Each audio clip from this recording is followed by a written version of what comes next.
여러분 안녕하십니까? 지금 현재 중국 공산당이 발칵 뒤집어졌습니다. 대만이 공식 발표를 통해 이번에 한국으로 배송이 된 독극물 우편물은 중국발이다라고 작심 발표를 했습니다. 외신들, 특히나 반중국 매체들이 이러한 중국 공산당의 행태, 이것은 작전일 수 있다라며 한국의 윤석열 정부는 중국 정부에게 공식 항의를 해야 한다라는 발언들이 쏟아져 나오고 있습니다. 정성산TV 좋아요, 구독, 알림은 큰 힘이 되겠습니다. 자, 주한 대만 대표부가 최근 대만발 국제 우편물로 추정되는 소포에서 독극물 의심 물질이 전국에 유포된 것에 대해 해당 소포는 중국발로 대만을 경유해 한국으로 최종 도달한 것이라고 발표했습니다. 주한 대만 대표부는 한국 울산 복지시설에서는 지난 20일 대만에서 발송된 것으로 알려진 소포를 개봉한 후 관계자 3명이 호흡 곤란으로 병원으로 옮겨져 치료를 받는 등 피해가 발생했다라며 현재 한국 대부분 매체가 대만에서 발송한 수상한 소포에 대한 각별한 주의를 당부하고 있으며 지방정부도 지속적인 긴급 재난 문자, 안전 안내 문자 발송을 하고 있다라며 국민들에게 대만 및 타이베이발 소포를 개봉하지 말 것을 요청하고 있다라고 밝혔습니다. 그러면서 주한 대만 대표부는 이번 사안을 즉각 우리 정부, 재정부 관무소, 대만의 세관 업무기구에 통보해 조사를 진행토록 했다라며 조사 결과 해당 소포는 중국에서 최초 발송돼 대만을 중간 경유한 후 최종적으로 한국에 도달된 것으로 밝혀졌다라고 강조했습니다. 이어 본 대표부는 이상의 조사 결과와 관련해 자료를 즉각 한국 경찰 및 유관 기관에 공유했고 현재 양국 관련 부처는 긴밀히 연락을 취하며 공조를 진행하고 있다라고 덧붙였습니다. 지난 20일 울산의 한 장애인 복지시설에 기체 독극물이 든 것으로 의심되는 소포가 발견되지 않았습니까? 국제 우편물을 이 장애인 시설의 원장과 직원 등 3명이 갑자기 호흡곤란 증상을 보여 병원으로 이송이 됐습니다. 이들은 격리 병상에 입원을 했고 현재 증세가 호전돼 건강에 이상이 없는 상태입니다. 제주도에서도 20일 A씨가 수상한 소포를 받았다라고 신고해 경찰이 수사에 나섰고 대전, 경기, 용인, 경남, 함안, 여기 인천이 빠졌네요. 저도 이 문자 받았으니까. 함안 등 전국 도처에서 유사한 신고가 계속해 접수되고 있습니다. 21일 오후 서울 명동 중앙우체국에서는 독극물 의심 소포가 접수돼 건물이 전면 통제가 됐으며 서울 서초 우체국에서도 해외에서 온 수상한 소포가 보관돼 있다는 신고를 받고 경찰이 긴급 출동을 했습니다. 경찰 특공대는 만일의 사태에 대비해 서초 우체국 직원들과 이용객들을 건물 밖으로 내보냈습니다. 서울 용산 우체국에서도 해외에서 발송된 우편물 2개가 접수돼 경찰과 소방 당국이 현장에 출동을 했습니다. 이 외에도 은평, 송파 우체국에서도 유사한 소포가 발견됐습니다. 소포에서 나온 물질은 흰색의 반죽 또는 가루 형태 2가지였으며 특별한 냄새는 나지 않았다라고 전하고 있습니다.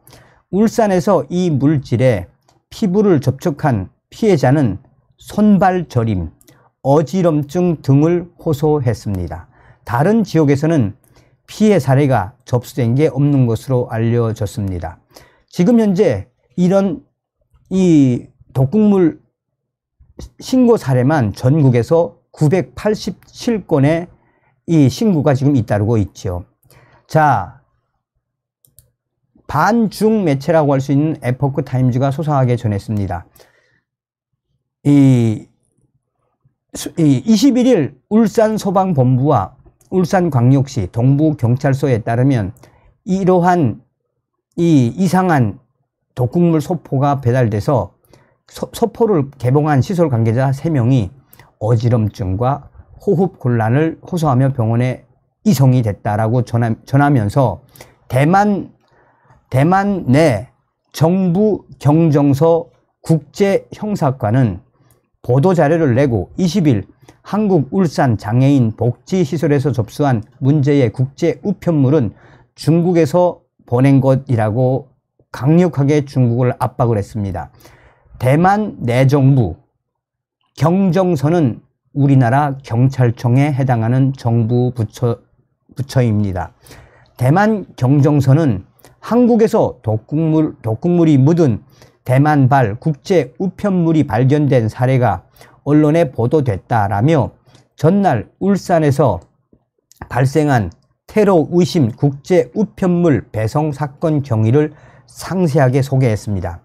대만 형사 경찰국 조사 결과 해당 우편물은 중국에서 보낸 화물로 최종 확인됐으며 대만 경정서는 해상 화물 환송 방식으로 대만에 도착 후 대만 중화 우편 환송센터를 통해 항공편으로 한국에 보냈다라며 이 과정에서 실제로 대만으로 유입되지는 않았다라고 설명했습니다. 그러면서 현재 한국 주재 연락관을 통해 한국 경찰과 긴밀한 소통을 유지하고 있다라고 대만 정부는 공식적으로 밝혔습니다. 자, GTV와 다른 프리덤 데일리 등 대만 매체들과 반중국 매체들도 중국 공산당에 대한 강한 어조의 기사를 냈습니다. GTV는 아예 이런 사태는 이 중국발 독극물 우편물이 한국으로 가게 한 이 사태는 중국 공산당의 작전일 수 있다라는 제목 자체가 그겁니다. 이번 독극물 우편물 사태는 중국 선전부, 그러니까 공작부의 작전일 수 있다라는 제목에서 현재 소식을 소상하게 전하면서 한국 정부는 이런 중국발 독극물 사태에 대해 한국의 윤석열 정부는 강력하게 중국 공산당에게 그 경위를 밝혀야 한다라고 이 GTV는 강조하고 있습니다. 그러면서 현재 이 수백 개에서 뭐 수천 개가 될 수도 있는 이런 독극물 우편물 사태의 본질은 중국 내에 작전 세력이 아니면 이렇게 할 수 없는 것 아니냐라는 그 워딩을 딱 세워놓고 중국 공산당의 작전 세력들이 한국에 대한 공격이다. 이거는 공격을 감행했으므로 한국 정부와 윤석열 대통령은 중국 정부에게 강하게 이 경위에 대해 이 사태에 대해 엄중하게 항의 경고해야 한다라고 강조하고 있습니다. 자, 프리덤 데일리 역시 현재 중국발 독극물 우편물의 출처는 중국발 독극물 출처는 중국. 그러니까 이걸 이제 중국어다 보니까 그러니까 중국 정부에서, 그러니까 중국의 작전 세력들이 이것을 대만으로 보내서 마치나 대만이 한국을 테러하기 위해 보낸 것처럼 하기 위한 공작, 작전이다. 이거는. 그러니까 여기서 강조하는 핵심은 중국의 작전 세력들이 무엇을 한 것이다? 한국에 대한 테러를 한 것인데 이것은 대만과 한국의 이 동맹을 이간시키기 위한 중국 공산당만의 작전이다. 더 이상 윤석열 정부는 참지 말아야 한다라고 중국 공산당을 발칵 뒤집어 엎었습니다. 자, 반중국 외신들이 강조한 것처럼 이번에 명백하게 드러난 이 팩트, 중국발 독극물 우편물에 대해 한국의 윤석열 정부는 중국에 대한 강한 유감 표명을 해야 하며 사태에 대한 본질을 파악하기 위해 강하게 정부가 움직여야 합니다. 다음 시간에 뵙겠습니다. 멸공.